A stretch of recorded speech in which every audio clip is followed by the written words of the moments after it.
Hi అండి.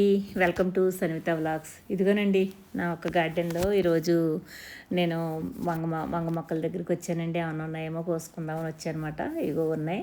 మరి రోజు కూడా ఒక 2 రోజులకు ఒకసారి ఖచ్చితంగా మరి వంకాయలు అయితే హార్వెస్ట్ చేసుకోవాలండి. హార్వెస్ట్ చేయకపోతే కనుక ముదిరిపోతాయి అన్నమాట. ఇదిగో నాకు సరిపడి మాత్రం ఎప్పటికప్పుడు నా కూరలోకి సరిపడి నాకు వచ్చేస్తున్నాయి. ఇవి పోయినసారి పశ్చిమ గోదావరి జిల్లా వెళ్ళినప్పుడు అండి నేను అక్కడి నుంచి తెచ్చుకున్నాను కదా, పెన్నాడు వంకాయ అండి. ఇది చాలా టేస్టీగా ఉంటుందండి. కూర అయితే మాత్రం సూపర్గా ఉడికిపోతుందండి. మెత్తగా నౌజుల్లా ఉంటాయన్నమాట కాయలు అయితేని. ఈ విత్తనం చాలా మంచిదండి. ఇంకో 10 మొక్కలు అయితే నేను వేసుకున్నాను.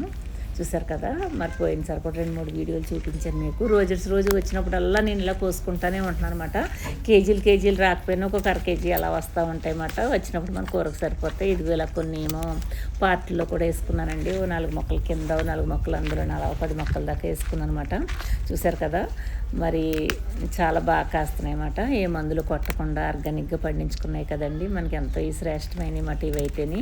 బయట కొనుక్కుంటే ఇంకా మనకు వస్తాయి కానీ మరి అవన్నీ కూడా మందులు కొట్టినాయి కదా. ఇవైతే మందులు కొట్టలేనివ్వండి. అందుకని కొన్ని వచ్చినా సరే మనకి ఎంతో ఇవి చాలా ప్రత్యేకంగా అనిపిస్తుంది అన్నమాట. మనం వండుకున్నప్పుడు ఏంటి, కోసుకున్నప్పుడు ఏంటి. చూసారు కదా, మరి గార్డెన్లోకి వచ్చామంటే ఊరికే మాత్రం వెళ్ళాం. ఏదో ఒకటి ఆకుకూరలో ఇవో అవో ఏదో ఒకటి మనకి కిచెన్లోకి మన కర్రీకి సరిపడి మాత్రం వచ్చేస్తూ ఉంటాయి అన్నమాట ఎప్పటికప్పుడు.